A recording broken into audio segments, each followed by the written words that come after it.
හොඳයි. ඉතින් ජේසුවිටයි කට්ටියටම අද දවසේත් අපි මේ කාලය ආරම්භ කරන්න යනවා. ඉතින් අද දවසේ අපි කතා කරමු. අපි නිතරම උන්වහන්සේගේ පැමිණීම ගැන කතා කරනවා. මේ අවසාන කාලය ගැන කතා කරනවා. ඉතින් මම ඉස්සෙල්ලාම ඔයාලට අවවාදයක් දෙන්න කැමතියි. අවසාන කාලය ගැන බොරු ගුරුවරු ඇවිල්ලා මේ සමාජ මාධ්‍යයන් වල ගොඩාක් බොරු දේවල් කතා කරනවා. හරිද? ඔසව ගැනීම වෙන්නේ අවුරුදු 7ට පස්සේ. ඔසව ගැනීමක් දැම්ම වෙන්නේ නැහැ. අපිට පීඩාව තුලින් යන්න වෙනවා කියනවා වගේ ගොඩාක් වැරදි ඉගැන්වීම් කරලා මිනිස්සුන්ව මුලා කරන කට්ටිය අද ඇවිල්ලා තියෙනවා. මම ඔයාලගෙන් ඉල්ලන්නේ ඉල්ලන ඉල්ලීම සහ අවවාදය තමයි එවැනි මෙසේජස් බලන්න එපා කියන එක. දැන් YouTube එකේ ඕන තරම් මෙසේජස් ඇති ඕන තරම් අය දායි අරක වෙනවා මේක වෙනවා කියලා. හැබැයි ඔයාලා තීරණය කරන්න ඕන එක ගමනක් යන්න. මොකද අපි හැම එකක්ම බලන්න ගියොත් අපේ ඔළුව අර ඊස්වංශ කිව්වා වගේ ගෝලයන්ට කියවනේ පරිසවරුන්ගේ මුහුම් වලින් පරිස්සම් වෙන්න කියලා නේද? පරිසවරුන්ගේ මුහුම් කියලා කියන්නේ මොනවද? ඉගැන්වීම්. මොකද ඒ ඉගැන්වීම් ඔළුවට වැටුනොත් ඒව හරියට අර පිටි පිපෙනා වගේ ඉස් ටිකක් වැටුනම ඒක නිතරම ඔළුවේ වද දෙන්න ගන්නවා. ඉතින් ඒ නිසා දැන් ඔයාලට ස්ථිරයි නම් මේ යන ගමන දැන් මගේ මෙසේජස් ඔයාලා බලනවා අපිට දිලන්තගේ බලනවා. ඉතින් අපි ඕන තරම් මෙසේජස් නිතරම YouTube එකට දාන්නේ ඔයාලව ශක්තිමත් කරන පිණිස ඒක බලලා එක්කෙනෙක් හරි ජීවිතේ වෙනස් කරගනී කියලා. ඒක තමයි අපේ ආකල්පය. ඉතින් එක ගමනක් ඔයාලා තෝරගත්තොත් හොඳයි කියලා මම හිතනවා. ඒතකොට ඔයාලට හරි පහසුයි මේ ගමනේ හරි පැහැදිලිව යන්න පුළුවන්. හැම එකම ඔයාලා බලන්න ගියොත් එහෙම ඔයාලගේ ඔළුවට ඒක වද දෙන්න පටන් ගනී. ඔයාගේ ඔළුව වියවුල් වෙන්න පුළුවන්. මොකද පරස්පර විරෝධී දේවල් නිතරම කතා කරන නිසා. ඒ නිසා මම පර්සනලි ගත්තොත් මම කාගවත් මෙසේජස් බලන්නේ නැහැ. මම බදරිලන්තක විතරයි බලන්නේ. හරිද? ඊට අමතරව මම වීඩියෝස් කරලා දානවා. ඉතින් ඒක පළවෙනිම දේ. ඉතින් මේ අවසාන කාලයේදී අපි ප්‍රවේශම් වෙන්න ඕන නිසා මම මේ දේ කියන්නේ. ඉතින් ඒක නිසා ගොඩාක් අය වැරදි දේවල් කියයි. දැන් මේ අධ්‍යයන මාලාව තුළ පහුගිය අධ්‍යයනය ටික ඔයාලා හොඳටම බැලුවොත් මම ඩොක්ට්‍රින් එක ඔසවා ගැනීම ගැන බයිබලයේ තියෙන දේව ධාර්මික කරුණු ඔක්කොම කතා කරලා තියෙන මේ වෙද්දී. ඔසවා ගැනීම ගැන මම දවසක්ම කතා කරා. එතකොට මේ ඔසවා ගැනීම ගැන කතා කරන කොටසේ කොහොමද ඔසවා ගැනීම සිද්ධ වෙන්නේ? මොකක්ද ඊට පස්සේ වෙන්නේ? ඒතර අන්තක්‍රිස්තුස් එන්න කලින් තමයි රැප්චර් එක සිද්ධ වෙන්න ඕනේ. ඒතර දෙවියන් වහන්සේගේ උදහස මේ පොළොවට වැగిරෙන්න කලින් රැප්චර් එක වෙනවා නේද? මේ පීඩා කාලයට කලින් ඔසවා ගැනීම සිද්ධ වෙනවා කියලා මම පැහැදිලිවම උගන්වලා තියෙනවා. ඒක නිසා මම හිතනවා ඒ ඉගැන්වීම ඔයාලා තදින් අල්ලගෙන නැති කියලා. මොකද මේ කතා කරන දේවල් ක්‍රිස්තියානි ජීවිතයේ අතිවාරමක්. හරි? මේ ඉගැන්වීම් මත තමයි අපි ගොඩනගන්නේ. එතකොට කවුරු හරි කෙනෙක් අලුත් දෙයක් අපි අතරට අරගෙන ආවොත්, අලුත් දෙයක් අහුවොත්, අලුත් ප්‍රශ්න අහන්න ගත්තොත් අපි හැමෝටම පුළුවන් වෙන්න ඕනේ යාට උත්තර දෙන්න. කවුරු හරි කෙනෙක් විරුද්ධ දේවල් කතා කරනවා නම් එයාලව නිශ්ශබ්ද කරන්නත් අපිට අනිවාර්යෙන් පුළුවන් වෙන්න ඕන වචනය තුල. මොකද සාරවත් වූ ඉගැන්වීම දුන්නේ තරවටු කරන්න නේද? අවවාද කරන්න ඒ වගේම විරුද්ධවාදී නිශ්ශබ්ද කරන්න. ඉතින් ඒක නිසා අපි හරි ඩොක්ට්‍රින් එක දැනගෙන ඉන්නම ඕන අනිවාර්යෙන්. මම හිතනවා පැහැදිලි කියලා. ඉතින් ඒක නිසා අදත් මොන හරි ඔයාලට පැහැදිලි කරගන්න නැවත අවශ්‍යතාවය තියෙනවා නම් මොනවාම හරි දෙයක් මම ටයිම් එක දෙන්නම්. එතකොට ඒ වෙලාවේදී අපි ප්‍රශ්න ගැන කතා කරමු. ඉතින් මේ දවස්වල මම දැන් ක්‍රිස්මස් සීසන් එකත් යන නිසා ක්‍රිස්මස් ගැනත් ඔයාලට ප්‍රශ්න තියෙන්න පුළුවන්. ඉතින් මම වීඩියෝස් කරලා තියෙනවා නත්තල් ගහ ගැන, නත්තල් සීයා ගැන, ඒ වගේම තාරකාව ගැන. ඉතින් ඒවා ගැන මොන හරි ප්‍රශ්න තියෙනවා අද ඒවා අපි කතා කරමු. මම හිතුවා මේ වීඩියෝ වල දැකලා ඇති කියලා. ඔයාලව මම ගෲප් එකට ඇඩ් කරා මම නැවත වතාවක් මේ වීඩියෝ ටික ෂෙයා කරන්නම්. ඒතර ඔයාලා හැමෝටම මේ වීඩියෝ ටික හම්බ වෙනවා YouTube එකේ link එක. හොඳයි. මම අද කතා කරන්න යන්නේ දෙක පේතුරුස් පොතේ තුන්වෙනි පරිච්ඡේදය. හරි? දෙක පේතුරුස් පොතේ තුන්වෙනි පරිච්ඡේදය අපි පොඩ්ඩක් කතා කරමු. ඒකේ ගොඩාක් වැදගත් කාරණාවන් තියෙනවා මේ කාලයට ගැලපෙන. හරි මම අවශ්‍ය පද ටික විතරක් මම කතා කරන්නම්. තුන්වෙනි පරිච්ඡේදයෙන්ම මම අද කියවන්න යනවා. හරි? ඒක ගොඩාක් වැදගත් නිසා. හොඳයි. ඉතින් මම ඇත්තටම කිව්වා මට ඕනේ එළිදරව් පොත සහ දානියෙල් පොත දෙකම එකට කතා කරන්න. නමුත් ඒකට හොඳ ටයිම් එකක් ඕනේ. ඒකට අපි හැමෝම සූදානම් වෙන්නත් ඕනේ. ඉතින් මේ සතිය සහ ලබන සතිය මට කරන්න වෙන්නේ නැති නිසා තමයි අද මම මේ කොටස ගැන කතා කරන්නේ. ඉතින් දෙවන් වහන්සේ මේ කොටස තුලත් ඔයාලට යම් දෙයක් කතා කරයි කියලා මම විශ්වාස කරනවා. හොඳයි. තුන්වෙනි පරිච්ඡේදයේ පළවෙනි පදේ කියනවා ප්‍රේමවන්තේනි දැන් මේක මා නුඹට ලියා එවන දෙවෙනි ලියුමයි. සුදු වූ අනාගත වක්තෘවරුන් විසින් පළමුවෙන් කියන ලද වචනය නුඹලගේ ප්‍රේරිතයන් කරන කොටගෙන කියවූ ස්වාමී වූ ගැලවුම් කරුවාණන්ගේ ආඥාවද නුඹලට මතක් වෙන පිණිස මතක් කරවීම කරන කොටගෙන නුඹලාගේ අවංක වූ සිත් මේ ලියුම් දෙකින් පුබුදු කරවමි. දැන් පේතුරුස් කියන්නේ කවුද කියලා ඔයාලා දන්නව නේද? පේදුරු කියලා කියනවා. එතකොට පේතුරුස් පළවෙනි ලියුමක් ලියුවා දෙවෙනි ලියුමක් ලියුවා මේ දෙවෙනි ලියුම ගැන තමයි මේ කතා කරන්නේ. මොකද්ද කරන්න යන්නේ? යේසුස් වහන්සේගේ ආශාවන් ගැන එයා කතා කරන්න යනවා. ඒ වගේම සමහර දේවල් මතක් කරලා දීලා ඒ දේවල් මතක් කරලා උන්වහන්සේගේ ආශාවන් මතක් කරලා හිත ප්‍රබෝධමත් කරන්න තමයි එයා මේ ලියුම ලියන්නේ. හරිද? තුන්වෙනි පදේ.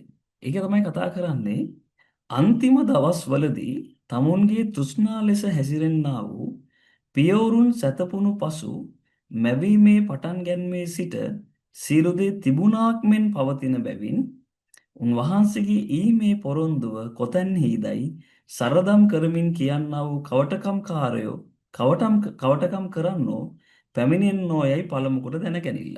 දැන් මෙන්න පේතුරුස් කතා කරලා කියනවා. දැන් පේතුරුස්ගේ අවසානය ගැනත් යේසුස් වහන්සේ කතා කරන්නේ දවයිගටිය බැඳගෙන නේද මහලු වියට පැමිණෙන්න යනවා කියලා යේසුස් වහන්සේ යාගේ අනාගතේන කිව්වනේ.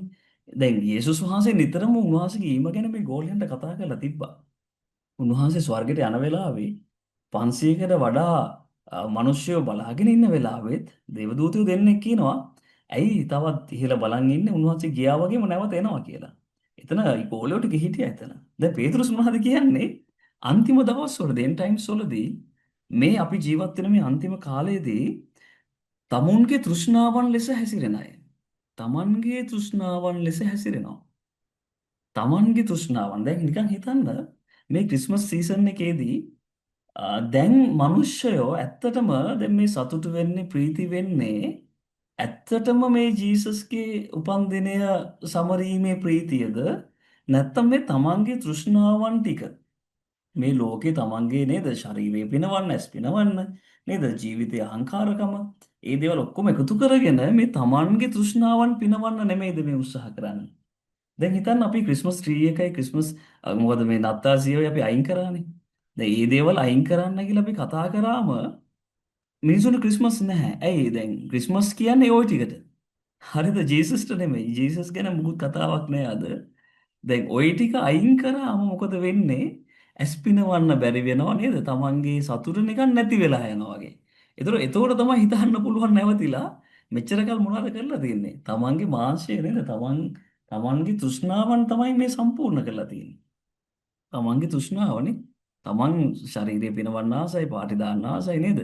මොනවා හරි දෙයක් කරන්න ආසයි, නත්තල් ගහ ලස්සන සරසන්න ආසයි, දේවල් ගොඩක් තියෙනවා.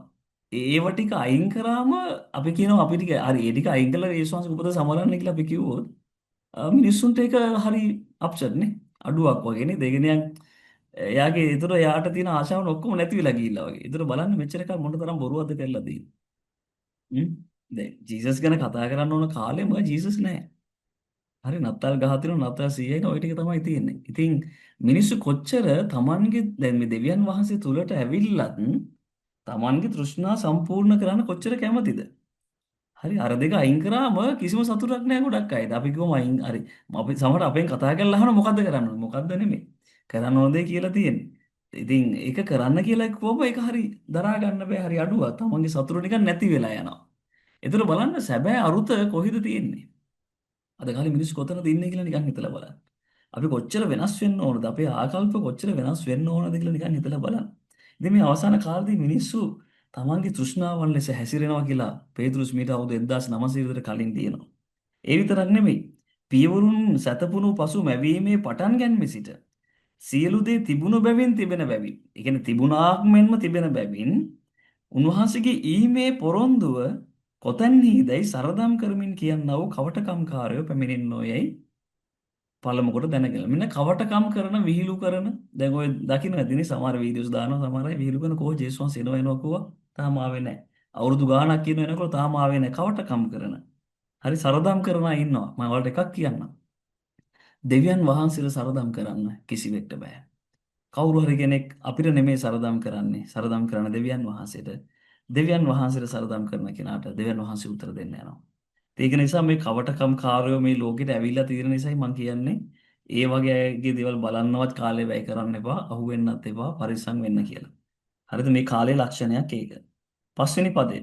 මක් නිසාද දෙවියන් වහන්සේගේ වචනය කරන කොටගෙන පුරාණයේ පටන් අහසක්ද වතුරෙන් සම්බන්ධ කරන ලද්දා වූ වතුර මැද්දේ වූ පොළොවක්ද තිබුණු බවත්. ඒ කරන කොටගෙන එකලට තිබුණු ලෝකය ජල ගැල්මට යට වී විනාශ වූ බවත් ඔහු කැමැත්තෙන්ම මතක නැති කරති. ඔයාලට මතක ඇති මේ අවසාන කාලය බයිබල් අධ්‍යයන අපි පටන් ගන්න පළවෙනි එපිසෝඩ් එක. YouTube එකේ තියෙනවා ඔයාලට ගිහලා බලන්න පුළුවන් ස්ටඩි channel එකේ පළවෙනි එපිසෝඩ් එකේදී මැවීමේ කතාව ගැන මම කතා කරා. උන්වහන්සේ මේ පොළොව ප්‍රතිනිර්මාණය ගැන. දැන් මෙතන මේ පේතුරුස් කතා කරන්නේ මේ උප්පත්ති පොතේ තියෙන ජලයෙන් වටවුණු ලෝකය ගැන නෙමෙයි. උපති පොතේ පළවෙනි පදයේ තියෙනවා පටන් ගැනීමේදී උන්වහන්සේ ස්වර්ගයන් සහ පොළොව සෑදූසේක කියලා. ඒතර දෙවෙනි පදයේ තියෙනවා පොළොව වනාහි පාළුව හිස්ව තිබුණා කියලා. දැන් පළවෙනි පදයයි දෙවෙනි පදය අතර ලොකු කාල පරිච්ඡේදයක් තියෙනවා. ඒක අවුරුදු කීයද අවුරුදු 10,000ද ලක්ෂයද අපි දන්නේ නැහැ. අන්නේ කාල පරිච්ඡේදයේ වෙච්ච සිදුවීමක් ගැන තමයි පේතුරුස් ලියන්නේ. මොකද පේතුරුස් ගාව සහ මුල් ගෝලියෝ ගාව ඒනොක්ගේ පොත තිබ්බා. දැන් මේ ඒනොක්ගේ පොතේ මේ ලෝකේ මුල් කාරණාවන් ගැන ගොඩාක් ලියවිලා තිබුණා. ඒනොක් ගොඩාක් දේවල් ලියලා තිබ්බා. දැන් මේ පොත අද කොතනද තියෙන්නේ කියලා අපි දන්නේ නැහැ. අදත් ෂෙයා වෙනවා මේ PDF ෂෙයා වෙනවා ඉන්ටර්නෙට් එකේ තියෙන ඒනොක්ගේ පොත කියලා ඒක සම්පූර්ණ විකෘති කරපු එකක්. ඒක බලන්නවත් කියවන්නවත් යන්න එපා. ඒක තේරුමක් නැති දෙයක්. ඒක නෙමෙයි හරි වචනේ. හරි.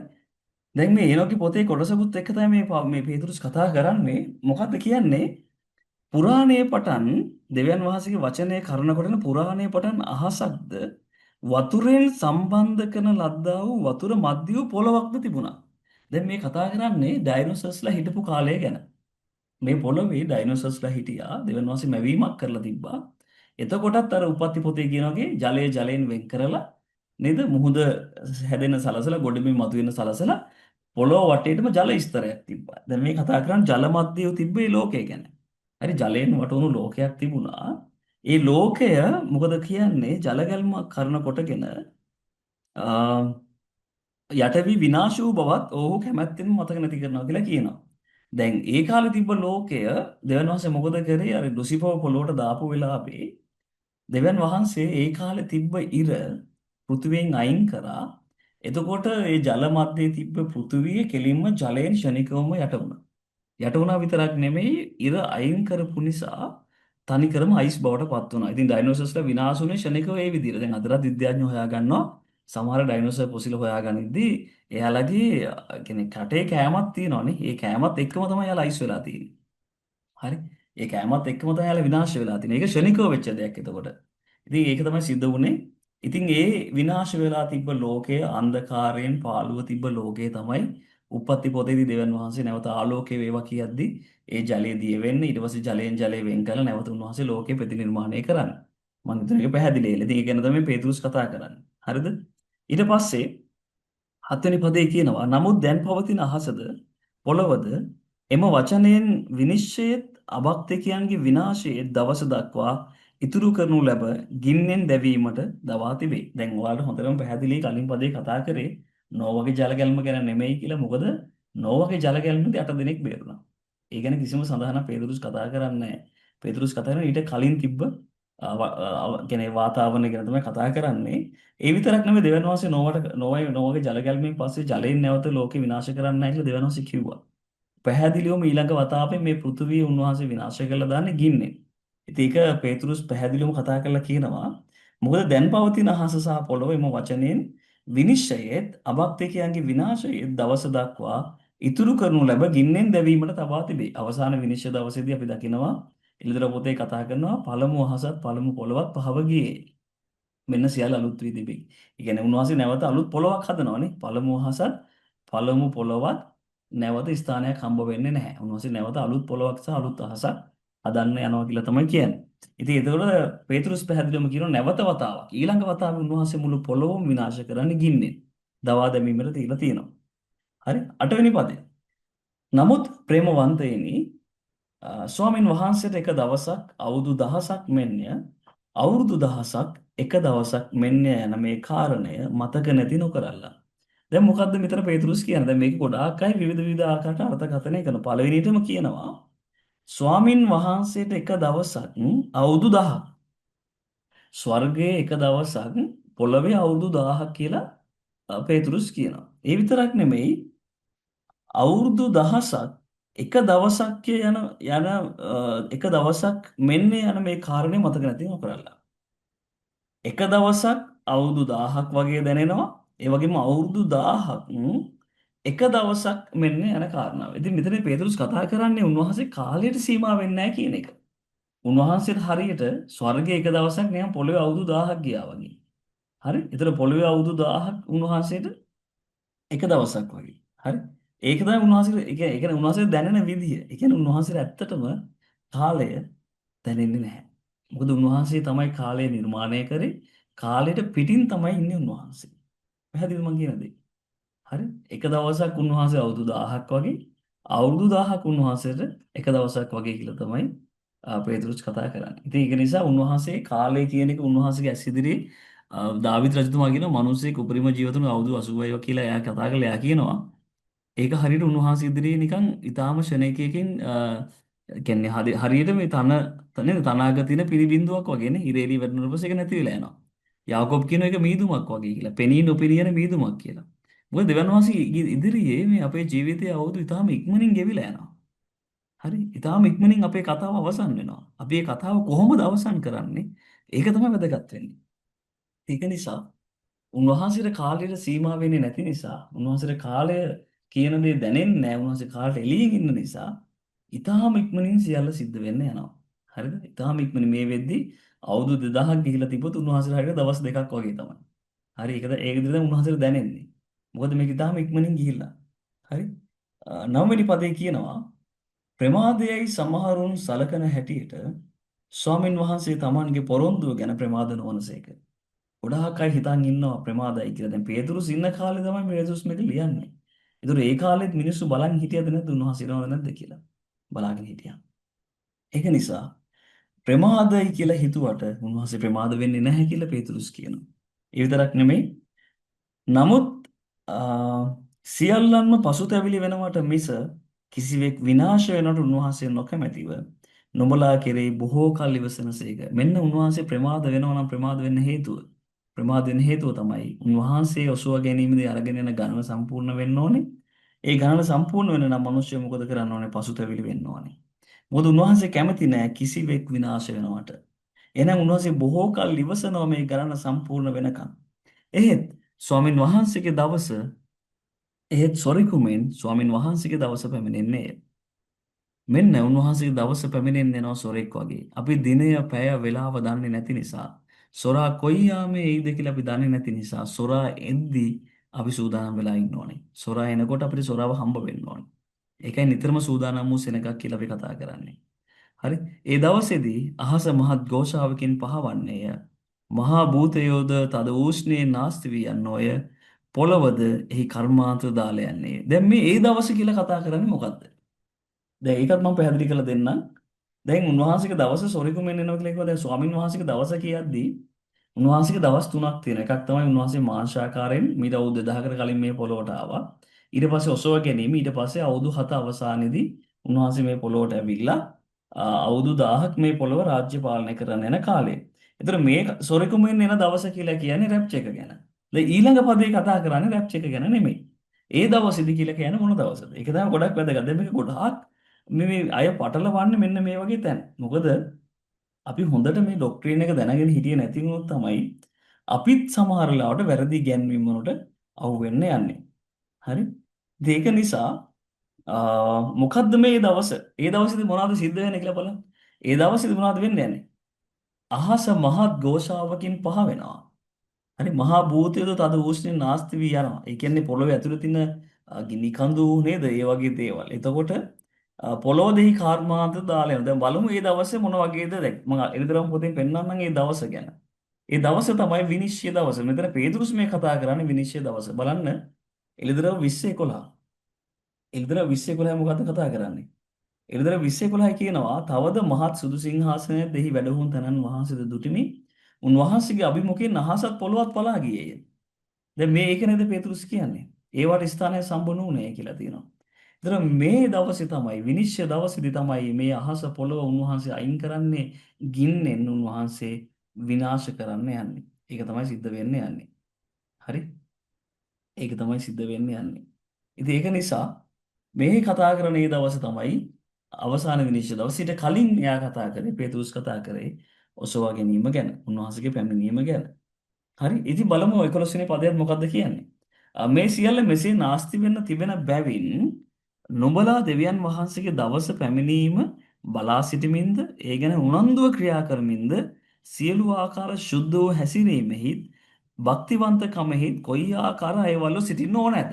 දැන් මෙන්න උන්වහන්සේගේ පැමිණීම සිද්ධ වෙන්න යනවා මේ මුළු ලෝකෙම නාස්ති වෙන්න යන්නේ. දැන් මේ සිද්ධ වෙන දේවල් වලදී මිනිස්සු නැවත ගොඩනගනවා ඒවා නැවත විනාශ වෙනවා. හදිසියේ විනාශයක් පැමිණුණා ලංකාවට. මොකද උනේ හැමදේම අවුරුදු ගණන් හම්බ කරපු හැමදේම විනාශ වුණා. ජීවිත පවා විනාශ වුණා. නැවත මොනවද කරන්නේ? නැවත ගොඩනගනවා. නැවත ගොඩනගනවා. ඒ හැමදේම විනාශ වෙන්න තියෙන්නේ. ඒ හැමදේම නාස්ති වෙන්න තියෙන්නේ. ඒ හැමදේම නාස්ති වෙන්න තියෙන්නේ. හරි ඒ නිසා මොකද කරන්නේ? උන්වහන්සේගේ පැමිණීම උනන්දුවෙන් බලාගෙන ඉමු. සුද්ධ හැසිරීමෙත් භක්තිවන්තකමේ දේව භක්තියේ ස්වභාවයට එකඟ වූ ඒ සුද්ධකම තුල කොච්චර අපි ජීවත් වෙන්න ඕනේද? ඒකයි වැදගත් වෙන්නේ. හරි. ඒ නිසා අහස ගිනි ඇවිලි නාස්ති වෙනවා ඇත මහ භූතයෝද දාලා උණු වී යන්න ඔය. එහෙත් ධර්මිෂ්ඨකම වාසය කරන අලුත් අහසක්ද අලුත් පොළවක්ද උන්වහන්සේගේ පොරොන්දුවේ හැටියට අපි බලා සිටිමු. මෙන්න මේ සියල්ල නැති වෙලා ගියත් ධර්මිෂ්ඨකම වාසය කරන නැවත නොවැටෙන පළමු දේදී නේද පළමු ස්වර්ගයේදී ලුසිෆර් වැටුණා. ආදම් මේව පළමු පොළවේදී වැටුණා. හැබැයි උන්වහන්සේ නැවත හදන අලුත් අහස අලුත් පොළව අලුත් ස්වර්ගයන් සහ පොළව නැවත වැටීමක් සිද්ධ වෙන්නේ නැති දෙයක්. ඒ නිසා ධර්මිෂ්ඨකම වාසය කරන අලුත් අහස අලුත් පොළව පොරොන්දුවේ හැටි අපි බලාගෙන ඉන්නවා. අපිට උන්වහන්සේ දුන්න පොරොන්දුව තමයි අලුත් අහස සහ අලුත් පොළව. ආමෙන්. ඒ නිසා මේ පොරොන්දුවේ දරුවන් විදිහට උන්වහන්සේගේ ඊම අපි නිතරම බලාගෙන ඉන්න සෙනඟ. ඒ නිසා මම ඔයාලව ශක්තිමත් කරන මේ වචනය තුල මක්නිසාද උන්වහන්සේ අපිව නිතරම මේ දෙයට අපිට කතා කරමින් අපි සූදානම් කරන නිසා. ආමෙන්. අපි ඊළඟ පදයක් කියමු. ඊළඟ පදේ කතා කරලා කියනවා ඉනිසා ප්‍රේමවන්තේනි නුඹලා මේ දේවල් බලා සිටින බැවින් උන්වහන්සේ ඉදිරියේ කැලැල් රහිතව නිදොස්ව සමාදානයෙන් යුක්තව දකිනු ලබන පිණිස උත්සාහ කරපල්ලා. දැන් මේ දේවල් අපි බලාගෙන ඉන්නේ. මේ හැමදේම නාස්ති වෙන්න යන විනාශ වෙන්න යන නිසා අපි සම්පූර්ණ විශ්වාසය උන්වහන්සේ මත තියාගෙන උන්වහන්සේගේ ඊම ප්‍රකාශ වීම බලාගෙන ඉන්න මොනෑම මොහොතක ඒක සිද්ධ වෙනවා. ඒක සිද්ධ වෙනවම තමයි. මේ මොහොතේත් ඒක වෙන්න පුළුවන්. ඒ තරම් ළඟයි. හරිද? උන්වහන්සේ ඉදිරියේ කැලැල් රහිතව නිදොස්ව සමාදානයෙන් යුක්තව දකිනු ලබන පිණිස උත්සාහ කරන්න. ඔයාලා දැන් උත්සාහ කරන්න ඕන ඔයාලගේ ජීවිතේ වෙනස් කරගන්න පොරබැදීමක් ඔයාලට තියෙනවා. ඒ පොරබැදීම තුළ ඔයාලා ස්ථිර වෙන්න ඕනේ. මොකද ඔයාලා කැලැල් රහිත වෙන්න ඕනේ. ඔයාලගේ දැන් එක තැනකදී අපිට බයිබලයේ කතා කරලා කියනවා නුඹලගේ කියන්නේ කැලැල්ලු කියන්නේ අපවිත්‍ර වස්ත්‍ර වලට පවා ද්වේෂ කරන්න කියලා. පාපයට ද්වේෂ කරන්න ඕනේ. ඒ නිසා අපේ ජීවිතයේ කැලැල් රහිතව නිදොස්ව තියෙන්න ඕනේ. අපි දෙවියන් වහන්සේගේ සමාදානයෙන් යුක්තව දකින්න නම් ඒකට උත්සාහ කරන්න ඕනේ. වීරය කරන්න ඒකට. 15 කියනවා අපේ ප්‍රේමවන්ත සහෝදරෝ පාවුද තමාන දුන් ප්‍රශ්නාව ලෙස නුඹර ලියා එව්වා මෙන් අපගේ ස්වාමින් වහන්සේගේ ඉවසිලිවන්තකම ගැලවීමයි සලකා පල්ලා. එමෙන්ම සීළු ලියුම් වලින් ඔහු මේ දේවල් ගැන කතා කර තිබේ.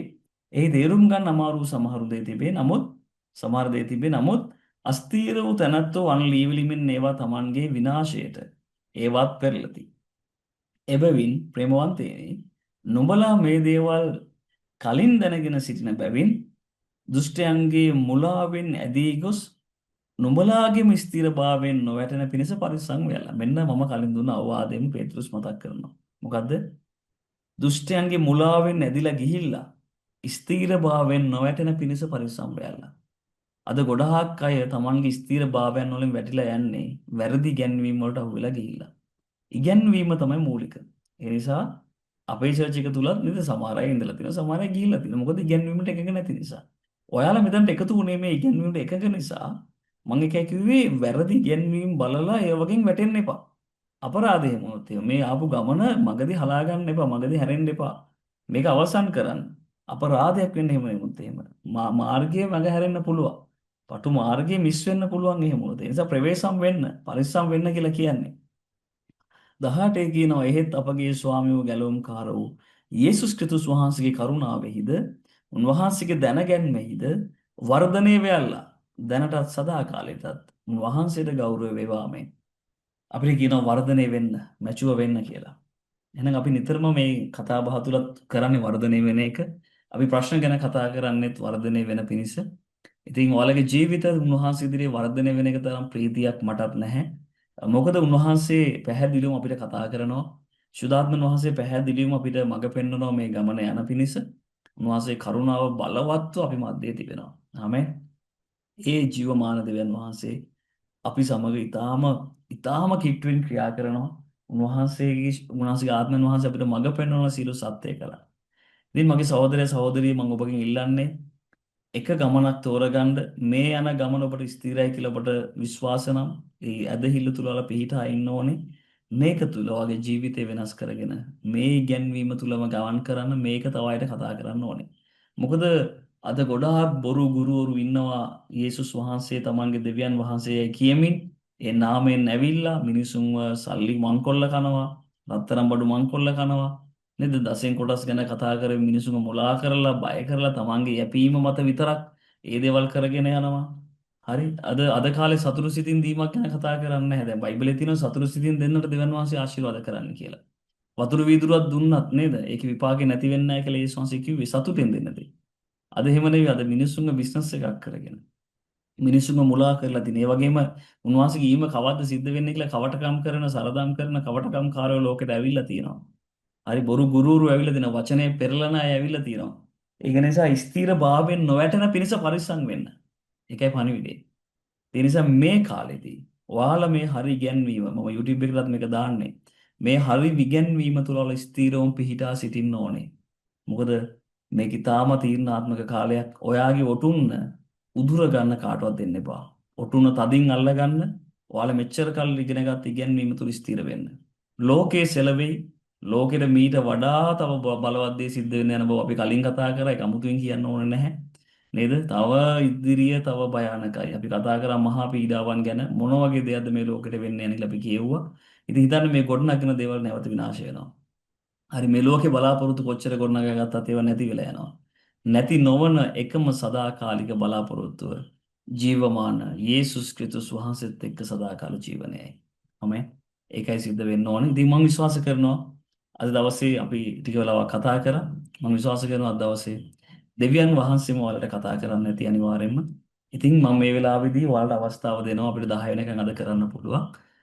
මම ඔයාලට අවස්ථාව දෙනවා ප්‍රශ්න ගැන කතා කරන්න. ඔයාලට අපහැදිලි තැන් තියෙනවා නම් හරි මොනවා හරි ප්‍රශ්න තියෙනවා නම් ක්‍රිස්මස් ගැන මොනවා හරි ප්‍රශ්න තියෙනවා නම් අපි කතා කරමු මේ වෙලාවේදී. අද ඒ තියෙන ප්‍රශ්න ටික ඔක්කොම අපි ක්ලියර් කරගමු. හොඳයි. ඉතින් මම මේ වෙලාව ඔයාලට දෙනවා ප්‍රශ්න අහන්න. ඒ වගේම මම ඔයාලගෙන් ඉල්ලනවා යහස්නා කරන සියලු දේ ගැන. මේ සේවය තව තවත් ඉදිරියට උන්වහන්සේ අරගෙන යන නිසා උන්වහන්සේත් එක්ක අපි යන පිණිසත් උන්වහන්සේ කැඳවන අය මේකට එකතු වෙන පිණිසත් අපි ආශා කරමු. මොකද දෙවියන් වහන්සේ ඉදිරියේ අපි සුද්ධව නිකලල්ව කැලලක් නැතුව නිදොස්ව සමාදානෙන් ඉන්න ඕනේ. ඒක නිසා මම ගැනත් මේ සේවය ගැනත් සියලු දේ ගැනත් ප්‍රේ කරන්න. හොඳයි මම ඔයාලට අවස්ථාව දෙන්නම්. ප්‍රශ්න තියෙනවා නම් අහන්න පුළුවන්. හොඳයි අපි තුන්වෙනි පරිච්ඡේදයේම කතා කරා.